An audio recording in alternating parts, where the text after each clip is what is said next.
भाजपचे दोन बडे नेते उद्धव ठाकरेंच्या सेनेत। नमस्कार, जय महाराष्ट्र मित्रांनो, स्वागत आहे तुमचं माझ्या यूट्यूब चॅनलवरती। मित्रांनो, या घडीची सर्वात मोठी ब्रेकिंग न्यूज, उद्धव ठाकरेंचा भाजपला एकोपाठोपाठ दोन असे मोठे धक्के। दोन मोठे नेते फोडून पक्षात घेतलंय, पक्षप्रवेश करून भाजपला दिलाय मोठा दणका। मित्रांनो, काय आहे सविस्तर बातमी जाणून घेण्या अगोदर तुम्ही जर आमचं चॅनल सबस्क्राईब केलं नसेल तर सबस्क्राईब करा, बेल आयकॉन प्रेस करा, जेणेकरून येणारे असेच प्रकारचे नवनवीन व्हिडिओ, राजकीय घडामोडी सर्वात प्रथम तुम्हाला या चॅनलवरती बघायला मिळेल।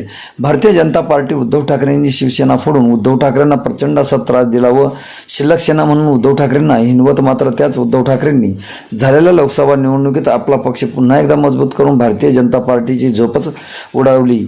उद्धव ठाकरेंना सोडून सतत अनेक नेते जात राहिले, परंतु उद्धव ठाकरे खचले नाही, पक्ष बांधणीला त्यांनी पुन्हा सुरुवात केली।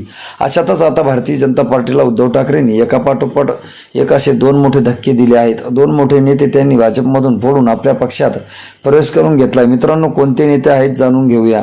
पहिले नेते आहेत गोंदिया विधानसभेतील भाजपचे माजी आमदार सुरेश कुथे यांनी उद्धव ठाकरेंच्या हस्ते शिवबंधन बांधून पक्षप्रवेश केला आहे। तर दुसरे नेते आहेत RSSचे पदाधिकारी तसेच भाजपचे नेते बदनापूर संघातील सुरेश कुमार कासर। या दोन प्रमुख नेत्यांनी उद्धव ठाकरेंच्या हस्ते शिवबंधन बांधून मातोश्रीवर शिवसेनेत पक्षप्रवेश केला आहे।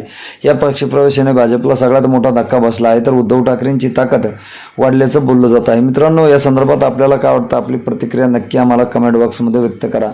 भेटूया पुढच्या व्हिडिओमध्ये, तुर्तास धन्यवाद।